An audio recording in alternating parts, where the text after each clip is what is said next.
Hello all, welcome to my YouTube channel Sharda Classes. Today, as I had told, we are going to start the remaining part of the chapter Sectors of Indian Economy of your economics book, class 10th. Students, we have discussed earlier about primary sector, secondary sector, tertiary sector, the differences between them, and we had a very good understanding of these three sectors. Along with that, we had also studied about final goods, intermediate goods, and GDP of a country. अब इस video में जो second part है sectors of the Indian economy का, ये हम बाद के जो प्राइमरी सेकेंडरी टर्शियरी सेक्टर्स के बीच में जो कंपैरिजन है उसकी चर्चा करेंगे। हमने ये भी कहा था कि जब हम कंपेयर करते हैं तो हम दो बातों को देखते हैं कि प्रोडक्शन कितना किया जा रहा है और एम्प्लॉयमेंट कौन सेक्टर कितना दे रहा है। इन्हीं दो बेसिस पे हम यहाँ पे कंपैरिजन करने की बात इस किताब में जो दी गई है उस पे करेंगे। पिछले वीडियो में हमने इस सारे बातों की चर्चा अच्छे से की है। आप शारदा क्लासेस के YouTube चैनल पे जाएंगे तो आपको मिल जाएगा सेक्टर्स ऑफ इंडियन इकोनॉमी। मैं डिस्क्रिप्शन बॉक्स में भी उसके लिंक को डाल दूंगा।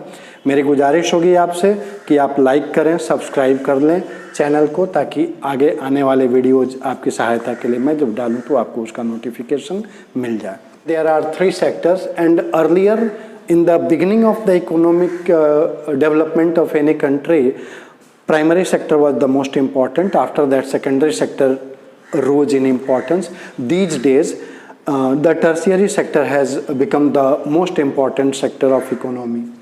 Now, from this topic, we will start this video कि rising importance of the tertiary sector in production. Production में टर्शियरी सेक्टर का इम्पोर्टेंस इतना क्यों बढ़ रहा है। यहाँ आपके किताब में बताया गया कि 73 से 2003 तक के लिए एक ग्राफ बनाया गया है। आप ग्राफ में देखेंगे कि 73 का यह ग्राफ है, यानी टोटल जीडीपी देश का 30,000 था, जबकि 2003 में ये 2,10,000 रुपया हो गया, करोड़ रुपयों में है ये। तो यहाँ देखते हैं कि प्राइमरी सेक्टर सबसे बड़ा था, सेकेंडरी येलो कलर वाला थोड़ा कम था, टर्शियरी सेक्टर प्राइमरी से कम था, लेकिन यहाँ पे ये टर्शियरी सेक्टर सबसे बड़ा हो गया है। What are the reasons of the rising importance of tertiary sector, तो उसी की चर्चा हम यहाँ करेंगे। कि सबसे पहली बात है कि आज के ज़माने में, मॉडर्न युग में हम क्या पाते हैं कि requirement of basic services such as hospitals, educational institutions, banks, transport, trade etcetera has gone up very high. आज इनको बेसिक सर्विसेज, हम बेसिक नीड्स की जब बात करते हैं तो रोटी, कपड़ा, मकान, शिक्षा, स्वास्थ्य, ये सारी बातें आती हैं। लेकिन तो उन बेसिक नीड्स को पूरा करना सरकारों का कर्तव्य है, इसलिए प्राइवेट हॉस्पिटल भी हैं, गवर्नमेंट हॉस्पिटल्स भी हैं, प्राइवेट एजुकेशनल इंस्टीट्यूशंस भी, गवर्नमेंट एजुकेशनल इंस्टीट्यूशन। तो ये सब टर्शियरी सेक्टर की चीज़ें हैं। आप पिछले वीडियो में आप समझ चुके हैं कि हॉस्पिटल, एजुकेशन, ट्रांसपोर्ट, कम्युनिकेशन, ये सब टर्शियरी सेक्टर की चीज़ें हैं। और चूंकि इनकी ज़रूरत आज खूब ज़्यादा सभी लोगों को हो रही है, इसलिए इसका इम्पोर्टेंस बढ़ रहा है। दूसरा कारण, development of agriculture and industry leads to development of tertiary sector. Culture और इंडस्ट्री जब बढ़ेगा, एग्रीकल्चर मतलब प्राइमरी सेक्टर, इंडस्ट्री मतलब सेकेंडरी सेक्टर, जब प्राइमरी और सेकेंडरी सेक्टर में डेवलपमेंट होगा तो निश्चित रूप से टर्शियरी सेक्टर के सर्विसेज का डिमांड अपने आप बढ़ता जाएगा। खेती करना है तो किसान को एग्रीकल्चर के लिए उसको ट्रैक्टर चाहिए, कहीं से ट्रैक्टर आएगा, खाद चाहिए, इंसेक्टिसाइड चाहिए, पेस्टिसाइड चाहिए। जब वो प्रोड्यूस कर लेगा तो उसको बेचने के लिए भी फिर ट्रांसपोर्ट की ज़रूरत पड़ेगी, ट्रेड की ज़रूरत पड़ेगी, कम्युनिकेशन की ज़रूरत पड़ेगी। उसी तरह इंडस्ट्रियल सेक्टर को भी अपने रॉ मटेरियल मंगाने, प्रोडक्ट्स को बेचने के लिए ट्रांसपोर्ट और ट्रेड की आवश्यकता होती है, बैंकिंग की ज़रूरत पड़ती है। तो हम क्या पाते हैं कि एग्रीकल्चर और इंडस्ट्री जैसे जैसे डेवलप होगा, टर्शियरी सेक्टर अपने आप डेवलप होता जाएगा, क्योंकि उसका डिमांड होगा। थर्ड रीजन है, rise in income level leads to tourism, leads to use of many more services. आज देखिए, एक व्यक्ति है, यदि उसको कम पैसे का इनकम है तो उसकी ज़रूरतें भी कम होती हैं, और जैसे जैसे इनकम लेवल बढ़ता है उस व्यक्ति की ज़रूरतें बढ़ती जाती हैं। जैसे जैसे इनकम बढ़ता है लोगों को, आज गरीब हैं तो ज़्यादातर लोग अपने बच्चों को, चूँकि इनकम नहीं है इतना कि प्राइवेट स्कूल के फ़ी दे पाएँ, तो प्राइवेट स्कूल में नहीं पढ़ा पाते। कल को इनकम ज़्यादा होगा तो प्राइवेट स्कूल में पढ़ाने लग जाएंगे, प्राइवेट हॉस्पिटल्स में पढ़ाने लगेंगे। इनकम बढ़ता है तो लोग घूमने फिरने जाते हैं, लोगों को बाहर खाना खाने का मन करने लगता है। तो ये बाहर खाना खाना, tourism, private school, private hospitals, ये सब क्या है? सर्विस सेक्टर है। As the income level will rise, the demand for service sector will increase and that will lead to the rising importance of tertiary sector. फिर बात आती है चौथी, importance and necessity of ICT, information and communication technology। ICT का full form information and communication technology. आज का ज़माना संचार माध्यमों का ज़माना है, आज का ज़माना सूचनाओं के आदान प्रदान का ज़माना है। फिर भी अब टर्शियरी सेक्टर तो बहुत इम्पॉर्टेंट हो गया, बहुत ज़्यादा इम्पॉर्टेंट है और सबसे ज़्यादा इसका कंट्रीब्यूशन है देश के जीडीपी में। यानी जीडीपी मैंने पिछले वीडियो में समझाया है कि देश में एक साल में प्राइमरी, सेकेंडरी, टर्शियरी सेक्टर्स का जो सम्मिलित प्रोडक्शन है उसका मॉनेटरी वैल्यू को हम जीडीपी कहेंगे। तो जीडीपी में सबसे ज़्यादा कंट्रीब्यूशन आज हम देख रहे हैं कि टर्शियरी सेक्टर। अब है कि टर्शियरी सेक्टर एम्प्लॉयमेंट की जब बात आती है तो ये एक ऐसा सेक्टर है जो हाईली स्किल्ड और एजुकेटेड लोगों को नौकरी देता है। सर्विस सेक्टर, टर्शियरी सेक्टर में और भी दूसरी चीज़ें आती हैं, लेकिन ये जो इंफॉर्मेशन कम्युनिकेशन टेक्नोलॉजी है ये सबसे ज़्यादा रोजगार स्किल्ड और एजुकेटेड लोगों को देती है।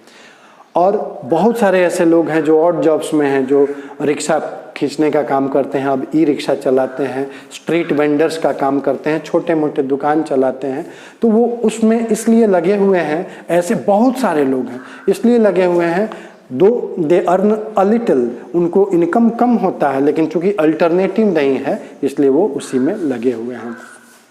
फिर बात आती है कि where are most of the people employed, में कौन सा सेक्टर ज़्यादा एम्प्लॉयमेंट दे रहा है। तो उसमें हम देखते हैं कि ये दो चीज़ों का ग्राफ है। ये प्रोडक्शन का ग्राफ है, शेयर इन जीडीपी 1973-2003 का। इसमें हम देखते हैं कि पहले एग्रीकल्चर सबसे बड़ा कंट्रीब्यूटर था जीडीपी में, आज टर्शियरी सेक्टर सबसे बड़ा कंट्रीब्यूटर हो गया इन टर्म्स ऑफ प्रोडक्शन। लेकिन जब एम्प्लॉयमेंट की बात देखते हैं तो 1973 में भी प्राइमरी सेक्टर लार्जेस्ट एम्प्लॉयर था और 2000 में भी ये प्राइमरी सेक्टर सबसे बड़ा एम्प्लॉयर आज भी है। यानी जब रोजगार देने की बात आती है, लोग किस इकोनॉमिक एक्टिविटी में लगे हुए हैं, तो वहाँ हम पाते हैं कि आज भी सबसे ज़्यादा पॉपुलेशन, सबसे ज़्यादा एम्प्लॉयमेंट लोगों को कहाँ मिला है? प्राइमरी सेक्टर में। कारण क्या है भाई? प्राइमरी सेक्टर पहले लार्जेस्ट प्रोड्यूसर था तो लार्जेस्ट एम्प्लॉयर था, चलेगा, लेकिन आज लार्जेस्ट प्रोड्यूसर टर्शियरी सेक्टर हो गया तो लार्जेस्ट एम्प्लॉयर क्यों नहीं हुआ? सबसे ज़्यादा रोजगार क्यों नहीं दिया? क्योंकि द क्रिएशन ऑफ जॉब्स, जो जॉब क्रिएट करने की बात है वो सेकेंडरी और टर्शियरी सेक्टर में उस रेशियो में नहीं बढ़ी जिस रेशियो में सेकेंडरी और टर्शियरी सेक्टर का प्रोडक्शन बढ़ा। जिस रफ्तार से प्रोडक्शन बढ़ा उस रफ्तार से वहाँ एम्प्लॉयमेंट जनरेशन नहीं हुआ, कारण टेक्नोलॉजी। तो आज प्राइमरी सेक्टर लार्जेस्ट एम्प्लॉयर है। क्यों? क्योंकि सेकेंडरी और टर्शियरी सेक्टर में not enough jobs were created in secondary and tertiary sector. अब बात आती है कि लार्जेस्ट एम्प्लॉयर है एग्रीकल्चर, तो फिर जो लोग खेती किसानी में लगे हैं क्या वो सुखी हैं? क्या वो सब कोई सफिशिएंट रोजगार प्राप्त हैं? तो हम पाएंगे कि नहीं, ऐसी बात नहीं है। एक्चुअली बात ये है कि यदि किसी परिवार में 4 सदस्य हैं और उस परिवार के लोग खेती करते हैं तो वो चारों लोग खेती करने जाते हैं। ठीक है, उनके पास 2 एकड़ ज़मीन में वो खेती करते हैं 4 लोग, यद्यपि 2 लोग खेती करते तो उतना ही प्रोडक्शन होता जितना 4 लोगों के लगने से होता है।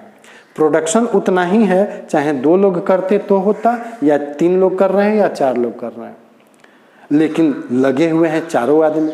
क्यों लगे हुए हैं? क्योंकि दूसरे जगह दूसरी कोई जॉब अपॉर्चुनिटी उनके लिए नहीं है, उनको दूसरे जगह रोजगार नहीं मिल रहा, इसलिए लगे हैं। अगर 2 लोगों को कहीं उसमें से निकाल के दूसरे काम में लगा दिया जाए तो 2 लोगों, जो बाकी बचे 2 लोग हैं, उनके द्वारा जो प्रोडक्शन होगा वह भी उसी के बराबर होगा जो इन चारों के द्वारा होता था। मतलब क्या है कि ये 2 लोग जिनको निकाल के आप दूसरे में लगाया गया सेक्टर्स में, वो अननेसेसरीली उसमें लगे हुए थे। तो इस परिस्थिति को जहां people more than required are involve in a work is called under employment और डिसगाइज्ड अनएम्प्लॉयमेंट। मतलब इनको कहते हैं छुपी हुई बेरोजगारी। 4 लोगों में से 2 लोग खेती में लगते तो प्रोडक्शन उतना होता, लेकिन लगे हैं 4 आदमी, यानी 2 लोग लग रहे हैं कि एम्प्लॉयड हैं, काम कर रहे हैं, लेकिन एक्चुअली वो नहीं रहते तो भी काम होता है, यानी वो बेकार हैं, वो बेरोजगार हैं लेकिन लगे हुए हैं। तो लगता है लेकिन एक्चुअली दे आर अनएम्प्लॉयड। तो a condition where people more than required are involved in a work is called under employment. क्यों अंडर एम्प्लॉयमेंट? क्योंकि 2 लोगों की जो पोटेंशियल थी काम करने की वो पूरी इस्तेमाल नहीं हो रही है, चारों थोड़ा थोड़ा काम कर रहे हैं, अपने शक्ति से कम काम कर रहे हैं, इसलिए अंडर एम्प्लॉयमेंट भी कहते हैं। अब बात आती है कि ठीक है टर्शियरी सेक्टर बड़ा इम्पोर्टेंट हो गया, बहुत ज़्यादा इम्पोर्टेंट है, लेकिन जॉब क्रिएट नहीं हुआ, तो आज भी लोग लगे हुए हैं कहाँ? प्राइमरी सेक्टर में ही अधिकांश लोगों को रोजगार है। तो वो रोजगार भी छुपी हुई बेरोजगारी के रूप में है, वह अंडर एम्प्लॉयमेंट काम हो, अंडर एम्प्लॉयमेंट वाला कंडीशन है। तो क्या किया जाए कि रोजगार बढ़े? सवाल ये है, और इस पे डिस्कशन है आपके किताब में कि how to create more employment, ज़्यादा एम्प्लॉयमेंट कैसे क्रिएट किया जाए। तो बहुत सारे उपाय हैं। अगर विल पावर हो सरकारों में, अगर विल पावर हो हमारे देश के नौजवानों में, तो employment can be generated, there is no problem in that. Let us discuss some of the points. पहला है government should spend more on irrigation facilities. जब हम प्राइमरी सेक्टर की बात करते हैं तो किसानों को जो खेती करने की बात आती है तो वहाँ सबसे ज़्यादा ज़रूरत होती है समय पे उचित मात्रा में पानी का मिलना। तो हर जगह इरिगेशन फैसिलिटी नहीं है तो क्या होता है, जब सूखा समय होता है, ड्राई सीजन होता है, जहाँ बारिश नहीं होती है, उस समय वहाँ पे खेत जो है ऐसे ही परती पड़ी रहती है, फैलो लैंड रहता है, वहाँ पे खेती नहीं होती। तो यदि वहाँ पे हम इरिगेशन पहुँचा दें तो फिर वहाँ पे खेती शुरू हो जाएगी, तो उतने लोग को दोबारा रोजगार मिलेगा खेती करने में, प्रोडक्शन करने में। तो कहा जा रहा है कि government spend more on irrigation facility. Irrigation facility बढ़ेगी तो काम, अब जहाँ 1 फसल ली जाती थी साल भर में, वहाँ 2 फसल ली जाएगी, 3 फसल ली जाएगी। तो ऐसा होगा तो प्रोडक्शन बढ़ेगा, तो प्रोडक्शन बढ़ेगा, एक तो एम्प्लॉयमेंट मिला, ज़्यादा बार खेती हो रही है। दूसरी बात कि जब प्रोडक्शन बढ़ेगा तो और ज़्यादा ट्रांसपोर्ट की ज़रूरत पड़ेगी, ट्रक की ज़रूरत पड़ेगी, ट्रैक्टर की ज़रूरत पड़ेगी, उसमें लोगों को रोज़गार मिलेगा। फिर वो जाएगा बाज़ार में, वो सामान बिकेगा तो ट्रेड का वॉल्यूम बढ़ेगा। तो इस तरह से एक सरकार यदि इरिगेशन फैसिलिटीज बढ़ा देती है तो प्राइमरी सेक्टर में बहुत सारे काम के अवसर खुल जाएंगे। दूसरी बात है कि किसानों को खेती करने के लिए केवल पानी की ही ज़रूरत होती है, ऐसा नहीं है। उनको high yielding variety of seeds चाहिए, उनको फार्म इम्प्लीमेंट्स चाहिए, बहुत सारे इक्विपमेंट्स चाहिए। तो उसके लिए वो banks can provide cheap loan to buy equipments, seeds, fertilizers, insecticides, pesticides etcetera. यानी अब देखिए गांव देहात में क्या होता है, जो प्राइमरी सेक्टर की बातें होती हैं, बहुत सारे लोग अभी भी अनएजुकेटेड हैं, वो बैंक के कागज़ के डॉक्यूमेंटेशन के प्रोसेस में नहीं जाना चाहते, तो वो अपने दोस्तों से, साहूकारों से, मनी लेंडर्स से कर्ज लेते हैं, खेती करते हैं। Money lenders charge very high rate of interest on their money, तो इसलिए भी लोग कर्ज नहीं लेते हैं और कुछ प्रोडक्टिव एक्टिविटी नहीं करते हैं। यदि बैंक चीप लोन देना शुरू करे तो वो लोग जो हाई रेट ऑफ इंटरेस्ट के चलते कर्ज नहीं लेकर के और कुछ नहीं करते हैं, अगर बैंक चीप लोन दे तो उनको पैसा मिलेगा और वो काम शुरू करेंगे तो वो एम्प्लॉयड हो जाएंगे। तो इस तरह से एम्प्लॉयमेंट बढ़ाया जा सकता है। तीसरा पॉइंट है identify, promote and locate industries in semi rural areas. जो शहरों के आसपास के ग्रामीण इलाके हैं उनको सेमी रूरल, यानी वो पूरे तरह से देहाती नहीं है, थोड़े से शहर के टच में है, सब अर्ब कहते हैं या सब अर्बन इलाके कहते हैं, उन इलाकों में पहचान किया जाए कि यहाँ पे क्या किया जा सकता है, क्या वहाँ पे कोई इंडस्ट्री लगाई जा सकती है, वहाँ पे इंडस्ट्री बनाई जा सकती। जैसे कोई इलाका है जिधर दाल की खेती होती है, तो उस सब अर्बन इलाका में, सेमी रूरल इलाका में हम दाल की प्रोसेसिंग यूनिट बना सकते हैं। तो जब प्रोसेसिंग यूनिट बनाएंगे तो वहाँ पे बहुत सारे लोगों को रोज़गार मिल जाएगा। कोई इलाका है वहाँ खूब आलू और प्याज की खेती होती है, तो वहाँ पे अब आलू प्याज उसी सीजन में तो नहीं बिक जाता है और रखने पे सड़ता है, वहाँ पे कोल्ड स्टोरेज बना दिया गया। तो स्टोरेज फैसिलिटी बढ़ाई जाएगी तो कोल्ड स्टोर में भी काम करने के लिए बहुत सारे मजदूरों की आवश्यकता होती है। और जब मजदूर मिलेंगे, जब काम बढ़ेगा, कोल्ड स्टोर होगा तो मजदूर आएंगे, उनको मजदूरी मिलेगी तो एम्प्लॉयमेंट बढ़ेगा। उसके बाद आलू है यदि तो वहाँ पे चिप्स बनाने की फैक्ट्री लगा दें, तो फैक्ट्री लगाएंगे जैसे ही वहाँ एम्प्लॉयमेंट मिलना शुरू हो जाएगा। चौथा पॉइंट है opening new schools and hospitals. आज भी जब आप पढ़ रहे हैं, जिस क्लास में भी पढ़ रहे हैं, तो एक सर्वे से यह बात सामने आई है कि अभी भी बहुत सारे बच्चे जो स्टडी ग्रुप में हैं, जो इस उम्र में है कि उनको स्कूल जाना चाहिए, वो स्कूल नहीं जा पाते हैं। कारण बहुत सारे हो सकते हैं, लेकिन वो बच्चे बाहर हैं, तो यदि सरकार उनके पढ़ने के लिए स्कूल खोले तो बहुत सारे स्कूलों की आवश्यकता होगी। स्कूल होंगे तो उसमें कर्मचारियों की ज़रूरत होगी, शिक्षकों की ज़रूरत होगी। स्कूल बिल्डिंग बनने में बहुत सारे लोगों को रोज़गार मिलेगा, तो स्कूल्स बनाएं। हॉस्पिटल्स की आवश्यकता है, बहुत सारे हॉस्पिटल्स की आवश्यकता है। इन हॉस्पिटल्स को बनाने में रोज़गार मिलेगा। जब बन जाएंगे तो उसमें डॉक्टर्स, नर्सेस, कर्मचारी, किरानी, बहुतों को रोज़गार मिलना शुरू हो जाएगा। फिर लोकल लेवल पे हर इलाके का अपना पोटेंशियल होता है। वहाँ के कुछ लोकल रीति रिवाज होते हैं, कुछ लोकल साइट्स होते हैं। यदि उनको डेवलप किया जाए तो एक टूरिस्ट स्पॉट के रूप में दिखने लग जाएंगे। तो वैसे चीज़ों को भी बढ़ावा दे करके रोज़गार बढ़ाया जा सकता है। और अंत में ये सारी चीज़ें हैं, इसमें टाइम लगेगा, लेकिन बेरोजगारों को कुछ हेल्प करने के लिए भारत सरकार ने 2005 में एक एक्ट लाया, एक कानून बनाया। उसका नाम रखा गया था NREGA, NREGA, national rural employment guarantee act 2005। उस को बाद में मनरेगा कहा गया, महात्मा गांधी नरेगा। तो महात्मा गांधी नरेगा में यह है कि सरकार गारंटी देती है, guarantee act, employment guarantee act, यानी जो अनएम्प्लॉयड लोग हैं गाँवों में, शहरों में, जहाँ भी जो जॉब कार्ड बनवाएंगे अपने ग्राम पंचायत के मुखिया से, वो लोग जो मैनुअल लेबर करना चाहते हैं, जो काम करना चाहते हैं, शारीरिक श्रम करना चाहते हैं, वो 100 दिनों को रोजगार देने की गारंटी देती है सरकार, यदि वो जॉब कार्ड बनवा लेते हैं तो। और जॉब कार्ड बनने के 15 दिन के भीतर यदि उनको रोजगार नहीं दे पाती है सरकार, तो भी उनको बेरोजगारी भत्ता देगी। वो उतना होगा जो मिनिमम वेजेस के बराबर होगा। तो these are the provisions which have been, ये तो एक कानून बना के अनएम्प्लॉयड लोगों को हेल्प करने की बात की गई है, लेकिन इससे काम नहीं चलेगा। कब तक चलेगा ऐसा? इसलिए ये सारे ऊपर के जो बातें हैं कि यहाँ इरिगेशन फैसिलिटी बढ़ाया जाए, स्कूल्स खोले जाएँ, हॉस्पिटल्स खोले जाएँ, इंडस्ट्रीज नई आइडेंटिफाई की जाए, प्रमोट किया जाए, उनको स्थापित किया जाए, और चीप लोन दे बैंक, तो रियल एम्प्लॉयमेंट जनरेशन की बात आएगी। Now we will see that there are two other sectors, primary, secondary, tertiary sector किस आधार पे हो गया? प्रोडक्शन और एम्प्लॉयमेंट के आधार पे, नेचर ऑफ वर्क के आधार पे।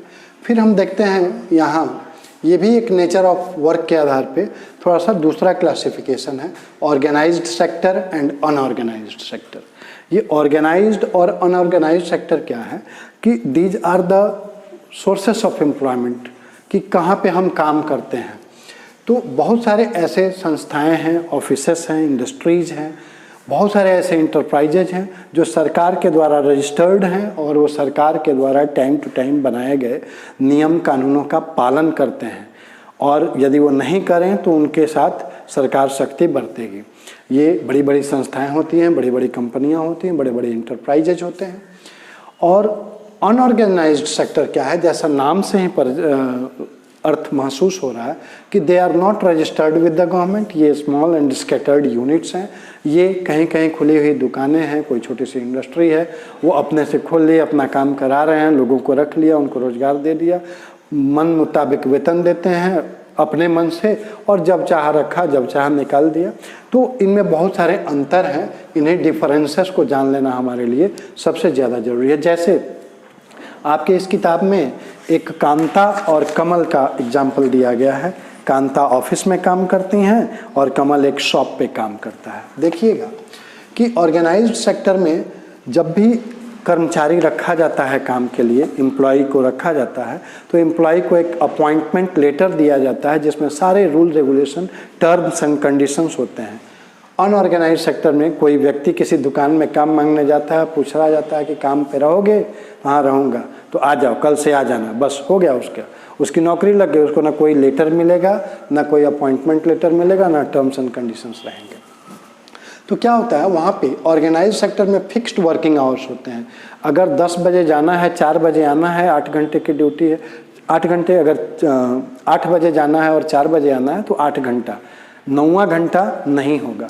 लेकिन अनऑर्गेनाइज सेक्टर में नो फिक्स्ड वर्किंग आवर, उसमें तो दुकानदार जो हैं मालिक अपने स्टाफ को बोलते हैं कि ठीक है दुकान खुलने के पहले आ जाना, और फिर जाता कब है, दुकान बंद हो जाएगी, सारी चीज़ें व्यवस्थित करके रख दी जाएंगी, 8 बजे 9 बजे रात में जाता है। तो वहाँ पे वर्किंग आवर फिक्स्ड नहीं है अनऑर्गेनाइज में। ऑर्गेनाइज में वर्किंग आवर फिक्स्ड है। Salary paid at the end of every month, हर महीने के अंत में ऑर्गेनाइज सेक्टर में सैलरी एकदम निश्चित रूप से मिल जाती है। यहाँ पे ये नहीं है, कह सकता है मालिक आपका एम्प्लॉयर कि भैया अभी नहीं है, 2 दिन बाद देंगे, या हो सकता है आपको ज़रूरत पड़ी पहले ही आपने ले लिया, तो ये बात होती है। Benefits other than salary, organise sector में पीएफ मिलता है, प्रोविडेंट फंड, ग्रेच्युटी मिलती है, और भी टाइम टू टाइम बहुत सारे बेनिफिट्स होते हैं। लेकिन अनऑर्गेनाइज सेक्टर में आपके लिए जो वेतन फिक्स कर दिया गया, केवल वही वेतन होगा, बाकी दूसरा कोई बेनिफिट आपको नहीं दी जाएगी। चौथा अंतर है पेड हॉलीडेज, और यहाँ पे no paid holidays. Organised sector में अगर संडे है, कोई पर्व त्यौहार है, गजटेड हॉलीडेज हैं, तो that day the employ will not come but he will be paid for that day also. और अनऑर्गेनाइज सेक्टर में छुट्टी हुई तो उस दिन आपका वेतन नहीं मिलेगा, चाहे कारण जो भी हो। फिक्स्ड टर्म्स एंड कंडीशंस, इसकी चर्चा हमने कर ली। ये रजिस्टर्ड होते हैं, ये नहीं रजिस्टर्ड होते हैं, इसकी भी चर्चा कर ली। तो सारी बातों को देखने के बाद हम अब निष्कर्ष क्या निकालते हैं कि ऑर्गेनाइज्ड सेक्टर में job is secured. Organise sector में जॉब सिक्योरिटी होती है। एम्प्लॉयर जो भी हो, चाहे वो गवर्नमेंट हो या प्राइवेट इंस्टीट्यूशंस हो, वो आपको अपने मन से निकाल नहीं सकते। लेकिन अनऑर्गेनाइज सेक्टर में नो जॉब सिक्योरिटी, जब मन करेगा तब अनऑर्गेनाइज सेक्टर का एम्प्लॉयर अपने एम्प्लॉय को निकाल सकता है। ओवर टाइम पेड, यदि आप ऑर्गेनाइज सेक्टर में काम करते हैं, जैसे रेलवे की बात ले लें हम, ऑर्गेनाइज सेक्टर है, सरकारी उपक्रम है, उसमें ड्राइवर ट्रेन चला रहा है और ट्रेन रुकती है, देर होती है। अगर 8 घंटे से ज़्यादा उसकी ड्यूटी हुई तो उसको ओवर टाइम मिलेगा। 1 घंटा ड्यूटी अगर 9 घंटा हो गया, 10 घंटा हो गया, तो ड्यूटी उसकी 8 घंटे की है, तो उस 2 घंटे के लिए उसको ओवर टाइम पेमेंट मिलेगा। वो भी कैसे? डबल रेट से। यदि 1 घंटे की पगार उसकी 100 रुपये होती है तो उन 2 घंटों में उसको 400 मिलेगा, डबल रेट से, 200 के बदले 400। और यहाँ पे ओवर टाइम नॉट पेड। फिर यहाँ पे ज़्यादातर ऑर्गेनाइज सेक्टर में वर्क जो है हाई पेड होता है और अनऑर्गेनाइज सेक्टर में लो पेड जॉब होता है। तो ये हो गया अंतर हमारा ऑर्गेनाइज्ड और। अब एक दूसरी बात है, again sectors of Indian economy में हमने पढ़ा primary sector, secondary sector, tertiary sector. फिर हम लोगों ने चर्चा की ऑर्गेनाइज्ड सेक्टर, अनऑर्गेनाइज्ड सेक्टर। अब आते हैं ओनरशिप के आधार पे, who is the owner of the enterprise. उस उपक्रम का, उस संस्था का मालिक कौन है, इसके आधार पे मुख्यतः 2 तरह की हैं, पब्लिक सेक्टर इंटरप्राइजेज और प्राइवेट सेक्टर इंटरप्राइजेज। कुछ ऐसी चीज़ें होती हैं, ऐसी कंपनियां हैं, ऐसे काम हैं जिसका मालिक कौन होता है, सरकार होती है, और कुछ होता है जिसके प्राइवेट इंडिविजुअल्स मालिक होते हैं। तो द इंटरप्राइजेज और the activities owned and managed by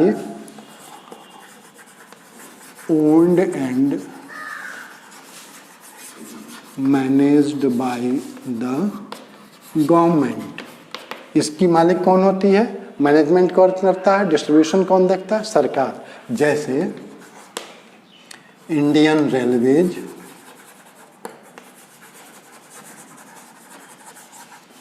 ONGC, BHEL, NTPC, ये सब हैं, बहुत सारे उपक्रम हैं। अब ONGC oil and natural gas commission, BHEL Bharat heavy electricals limited, NTPC national thermal power corporation, ये बड़ी बड़ी भारत सरकार की नवरत्न कंपनियां कहलाती हैं ये सब। उसके बाद प्राइवेट सेक्टर जो है ये owned and managed by private individuals, जैसे आप इसको लिख लेंगे owned and managed by private individuals, जैसे रिलायंस, टाटा समूह, विप्रो, अजीज हसन प्रेमजी की सॉफ्टवेयर कंपनी है। टाटा तो नमक से लेके और बहुत कुछ बनाती है, ऑटोमोबाइल्स बनाती है, बहुत कुछ बनाती है। रिलायंस इंडस्ट्रीज सबको पता है। तो ये सारी कंपनियां जो है प्राइवेट इंडिविजुअल्स के द्वारा मैनेज की जाती हैं, इसके मालिक वो लोग हैं।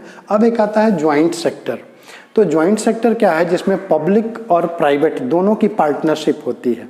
जैसे OIL, ऑयल इंडिया लिमिटेड कहते हैं, जैसे हमारा भारत पेट्रोलियम है, इंडियन ऑयल है, ये सब मिलकर के कुछ कंपनियां हैं जो ज्वाइंट सेक्टर की कंपनियां। पहले LIC लाइफ इंश्योरेंस कॉरपोरेशन भी ज्वाइंट हुआ करता था, आजकल शायद वो पब्लिक हो गया है। तो ज्वाइंट सेक्टर कंपनीज होती हैं। अब एक आज के दौर में एक और नया सेक्टर है, मल्टीनेशनल सेक्टर। क्या कहते हैं, मल्टीनेशनल सेक्टर।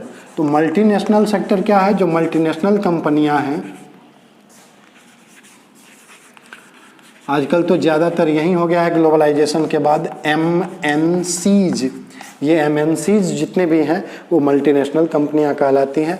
मुझे आशा है आपको वीडियो पसंद आया होगा। आप लाइक करें, सब्सक्राइब करें और शेयर करें ताकि ये वीडियो और भी दूसरे ज़रूरतमंद लोगों तक पहुंच सके। Thank you.